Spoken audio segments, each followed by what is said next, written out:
जो टेक्निक्स मैं बताऊंगा आपको, उनको अगर आपने हैबिट में अपने अडॉप्ट कर लिया ना, तो आप कुछ भी लाइफ में बनना चाहते हो, कुछ करना चाहते हो, उसको ईजिली आप कर पाओगे।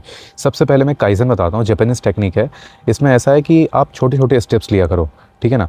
देखो ऐसा है कि जब आप घर बना रहे होते हो, सबसे पहले क्या बनाते हो आप? ब्लूप्रिंट बनाते हो उसका, ठीक है ना। एक रफ प्रोजेक्ट टाइप का एक बनाते हो आप, और उसमें फिर आप डिसाइड करते हो कहाँ किचन होगा, कहाँ हॉल होगा, कहाँ पोर्च होगा, कहाँ बेडरूम होगा, कहाँ आपके बाथरूम, मतलब सब चीज़ आप डिसाइड करो, कहाँ गार्डन होगा, क्या होगा, जो भी आपकी प्लानिंग होगी उसके हिसाब से आप एक रफ वर्क में आप डिज़ाइन कर देते हो।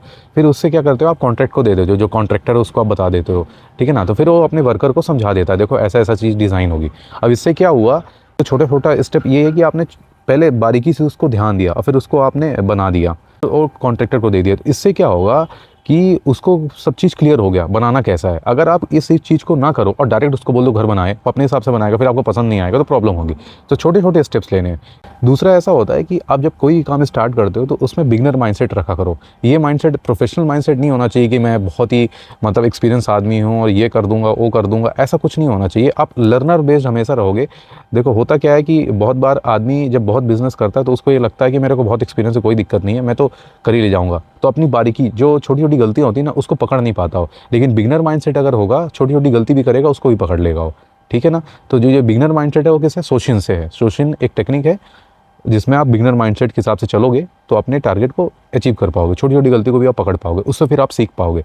तो ऑलवेज लाइक कि आप कुछ सीख रहे हो, मतलब ऐसा करना, आज आपने जितना सीखा कल आप उससे थोड़ा अधिक, फिर परसों उससे अधिक, तो ऐसे अपने आप को इम्प्रूव करते जाना। और लास्ट है आपका इकागी। इकागी मतलब अपने उस पर्टिकुलर काम का पर्पस ढूंढो कि आप करना क्यों चाहते हो उस काम को, ठीक है ना। अगर इस दिन आपको पर्पस पता चल गया तो आपका जो मोटिवेशन है टूटेगा ही नहीं, कंटिन्यूस बना रहेगा। इसको बोलते हैं इंटरनल मोटिवेशन, क्योंकि पर्पस आपका क्लियर है। फिर खुद ही सोचो, आप राजस्थान में आप जा रहे हो, डेजर्ट में जा रहे हो, और आपको अब अंदर से पानी पीने का मन कर रहा है और कहीं पानी नहीं दिख रहा है, तो आपको थॉट और कुछ थोड़ी आ रहा होगा, सिर्फ आपको थॉट एक ही आ रहा होगा कि मेरे को पानी पीना। आपको पर्पस जो रहेगा वो सिर्फ पानी पीने का रहेगा, सही है ना। और जब आपका पर्पस क्लियर हो जाता है तो आपको थॉट, आपको कन्फ्यूज़न रहते नहीं हैं, और जो भी रहते हैं बहुत जल्दी क्लियर हो जाते हैं। अब इन 3 टेक्निक को अगर आपने हैबिट अपनी बना ली तो ज़्यादा प्रॉब्लम आएंगी नहीं, और जो प्रॉब्लम आएंगी उनसे आप ओवरकम कर जाओगे।